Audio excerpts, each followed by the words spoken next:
This information is of a general nature only and does not take into account your objectives, financial situation or needs. You should consider the product disclosure statement, which you have in your hot little hands, issued by Plantation Capital Limited in deciding whether to acquire an interest in the passive income USA Commercial Property Fund. Past performance is not a guarantee of future performance. No earnings estimates are made. How does all this work? Let me run you through it. First of all, your investment. So you're sitting out there and you're thinking, right, what's going on here? Well, you take your money and you buy units in an Australian managed fund. It's like a big unit trust, for those of you who know what I'm talking about. And then the Australian property fund, the managed trust, the managed fund, takes that money and throws it overseas, seeds a US entity, which it controls. And in return, it gets units in the US REIT, Real Estate Investment Trust, but some of the money is units and some of the money is a loan. You think, whoa, McKnight, back up the truck. What's this loan business? Well, you have to understand that in the US, when you send money back to Australia, you're going to pay withholding tax, or the REIT has to withhold money. And the withholding tax on interest, the percentage is lower than the withholding tax on, say, rental distributions and that kind of thing. So by having a mix of interest, you pay less. What kind of tax? All right, let's say it all together. By having interest, you end up paying less. Starts with withholding, ends with tax. By having interest, you pay less. So it's a question of how you structure the capital of the fund. You might say, well, McKnight, why don't we just do an entire loan over? And the answer is there are these thin capitalisation laws that prevent you from doing that. So you need a certain amount of equity and you need, if you want to take advantage of it, a certain amount of debt. All right, so we've got a US real estate investment trust and it's got money and it goes and buys property. And in return, it receives rent from the property and realised capital gains when properties are sold. Nothing rocket science there. In return, we have the US Real Estate Investment Trust distributing to the Australian Managed Property Fund the rent receipts, the realised capital gains, and also interest that it has to remit on the loan money. And you can see how this is going to work. You then have the Australian Managed Property Fund, which is going to do what, do you think? I know it's late, come on. What do you think the Australian Managed Fund's going to do? Yes, it's going to distribute the money back to you every 6 months. Your share of rent, realised capital gains and loan interest. All right, so that's the income side of things. Let's go on. Oh, hang on, before I do, sorry, let me talk about tax. What are the tax implications of this, Steve? Well, there's two types of taxes we need to worry about. Income tax and withholding tax. In regards to income tax, there is no income tax payable in the United States of America at the Real Estate Investment Trust. And there is no income tax paid by the Australian Managed Fund. So who is the income tax paid by? The investor, according to their marginal tax rates. It's like a trust distribution. In regards to withholding tax, it's paid in the US when money is sent back to Australia. You then get a credit on your Australian tax return for your share of the withholding tax so that you're not double taxed on that profit. All right, so capital gains. We've talked about income, let's move on to capital gains. So we've got this property that we've gone and acquired in the United States of America, and it is owned by the US Real Estate Investment Trust. As the property goes up in value, so too does the value of the good. So as this gets bigger, the value of the trust gets bigger. And then as the value of the building gets bigger, and therefore goes up in value, and the US REIT goes up in value, therefore the units the Australian Managed Property Fund has in the US REIT will do what? Go up in value. Good, it's not rocket science. All right, so that goes up. And then, you almost don't need to say it now. You're starting to see how this works. You hold units in the Australian Managed Fund so that as the building goes up and the REIT goes up, then your units are worth more. So your units are effectively indirectly linked to the US property. And that's how it works. You say, well, that's great, Steve. How do I get my money back? I want to sell at some point in the future. What do I do? Now, this is an unlisted property trust. So instead of selling your units on the open market, who do you think you sell them to? You sell them back to the trust. The trust redeems them. And so the way we've got to manage this for liquidity is we've said September each year is our, if you want your money back, you can apply for redemption. So it happens in September each year. It's redeemed by the fund. You fill in a form, you send it in, you say, I'd like my money back, please. And then the amount of the value of your unit is determined by the prevailing price, which is valued monthly. So whatever it is at that September is the value that the fund will buy back your units at. Okay, so far so good. So, little conclusion here. What's going on? You have the opportunity to join with me and invest collectively in units in an unlisted Australian managed fund. That, in return, you will receive cash distributions, capital appreciation via increases in the unit price, which are linked to the value of the properties in the United States, and you sell or redeem your units back to the fund. That's how you cash out. You get a cash distribution every 6 months, plus the value of your units going up. When you decide you want your money back, you say, I'd like my money back, please. Fill in a redemption form. Away you go. So, enough about that. What about these properties? What kind of properties are you going to buy? Or is the fund going to pick up? Well, first of all, why commercial property? I have here a sophisticated teaching prop for property investors. This is an elastic band. All right. Do you see how the elastic band has its own shape? Everyone say yes. Yes. You guys like a picture or do you move? I'm looking up here on stage. All right. It's time for some jokes. What did the fish say when it hit the wall? Damn!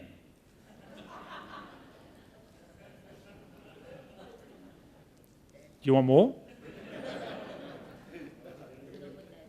What do you call a sleeping bull?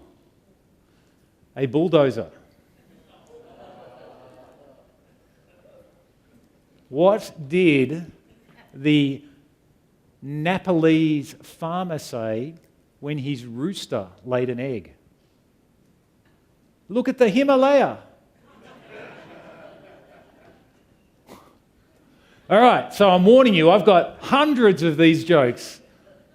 So make sure that you're participating. This is an elastic band. I'm here to tell you that this is like the property market. It has its own shape or function. When there are factors in the property market that cause it to go up quickly, it stretches out of control, or it stretches out of shape. And the more it stretches out of shape, when those factors no longer exist, what do you think will happen? It'll snap back. So you've got a mining boom in Australia which is stretching the property market out of shape, and houses which aren't worth $1 million and rents of thousands of dollars a week which aren't sustainable if property prices are no longer there will do what, do you think? It'll snap back. And if you own properties when it snaps back, you're in for a shock. It's going to be a nasty time for you. Now, in the United States, property prices fell by up to 75%. Now, that means two things. First of all, they were overvalued to begin with. And secondly, what happened? It stretched out of shape. And when the factors that caused it to stretch out of shape, such as lack of liquidity in credit markets, massive numbers of defaults, massive unemployment, etc., are no longer there, what do you think is going to happen? It'll snap back. So what we have here is a value opportunity with the property market that is stretched, and that when the conditions that caused it to stretch no longer exist, there's an expectation that it'll snap back. And the further it's stretched out of shape, the quicker it'll snap back. So as investors, one of the easiest ways for us to make money is to make the market momentum our friend. Market momentum. In Australia, at the moment, which way is the market momentum going? And it's as soft as marshmallow. Interest rates are low and they're still struggling to sell property. So where do you want to put your money? In a market which is trending down or a market that's trending up?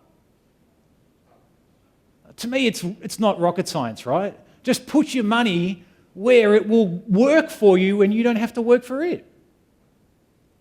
So it's a value opportunity. It's easier management. Compared with residential property, commercial property is far easier to manage.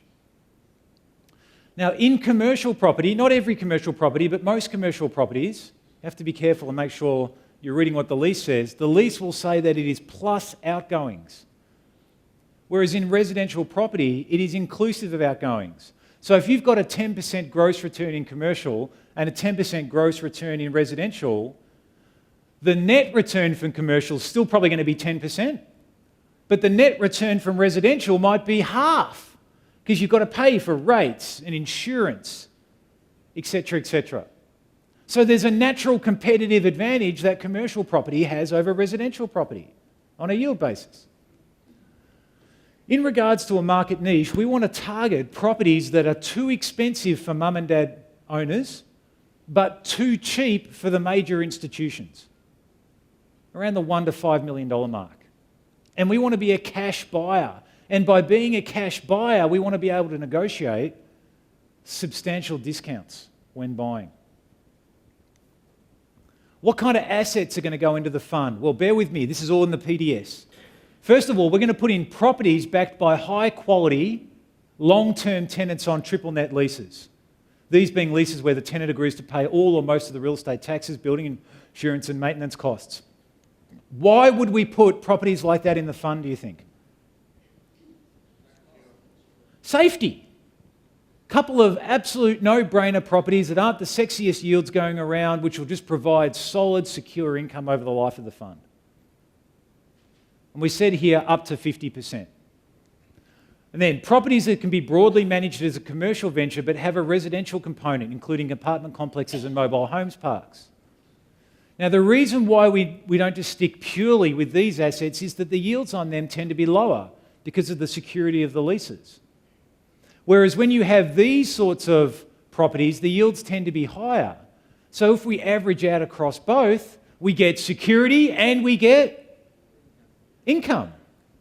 And then we're saying down here, properties that are considered distressed, and then some, oh, distressed, what does that mean? No, it just means that there's an opportunity to add value, but which provide the ability to offer income and scope for capital growth through value-add undertakings.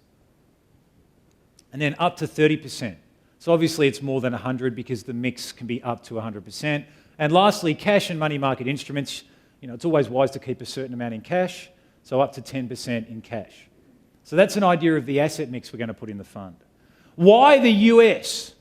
Well, first of all, as I've mentioned, maximising market momentum. You want the trend to be your friend in real estate, particularly if you're after a growth investment return. Don't take my word for it, though. There's an expert's report in the product disclosure statement that says, nonetheless, in our opinion, the window to create significant wealth via commercial real estate as a result of declining values created by the Great Recession, we call it the global financial crisis, they call it the Great Recession, is slowly closing. Say slowly closing.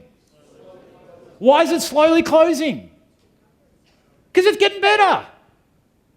Because the buzzards are circling. We want to be buzzards too. We want to be out there while the market has started to recover, trying to get these good returns, trying to cherry pick these quality properties. Here is this week's The Economist magazine. Saw it at the airport earlier on this week. It says "Comeback Kid" on the front of it.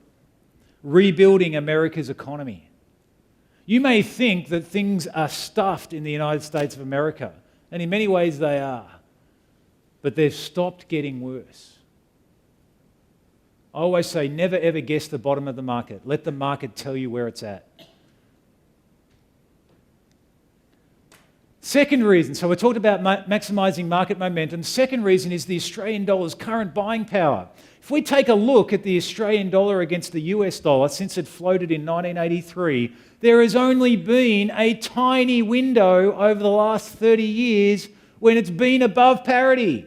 Can anyone remember when the Aussie dollar was like 50 US cents? I was going to the States at the time. My brother was living in Houston. It sucked. Well, you basically now have twice the buying power as then. Now, you have to form your own opinion on where the Australian dollar is going to go. And if you think the Australian dollar is going to continue to go up, you probably shouldn't be interested in this fund. But this dotted line is the 30-year average. We're here, in fact, we're back over $1.03 today, and here's the average. And let me just remind you, you make up your own mind about what's going to happen, but if the Australian dollar returns to its long-term trend and you've got money invested in the fund, I think it's fair that you should send me a gift.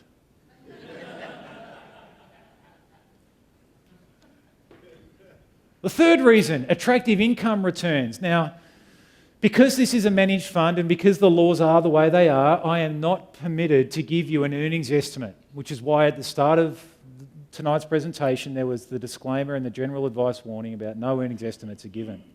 But in a minute or two, I'm going to invite Uncle Zally, a guy who I tremendously respect, a seasoned property investor who's been out buying just about everything he can, to talk to you about the income yields that he's been able to achieve.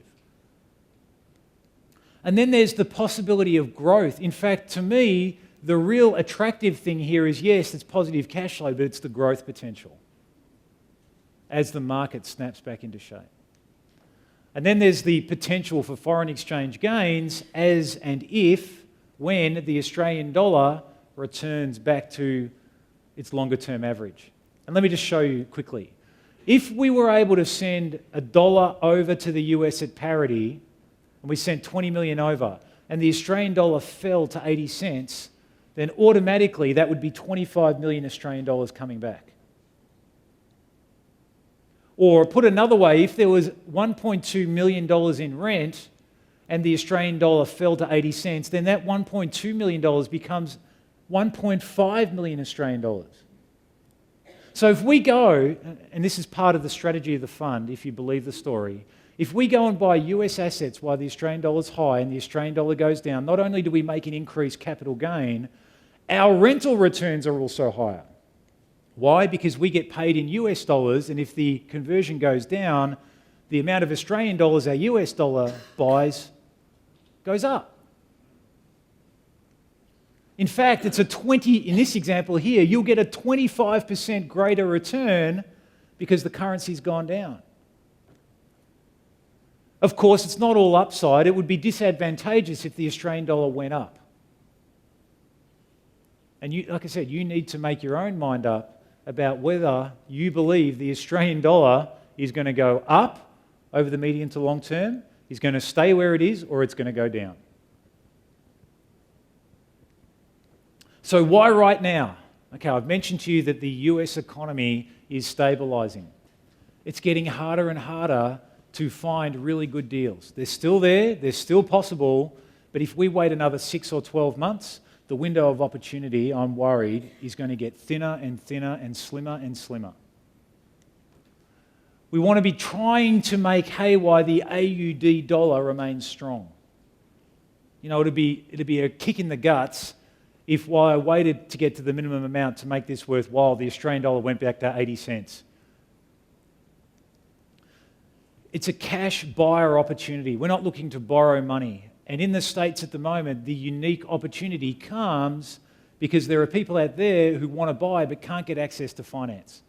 We'll be a cash buyer, so we'll be able to get going.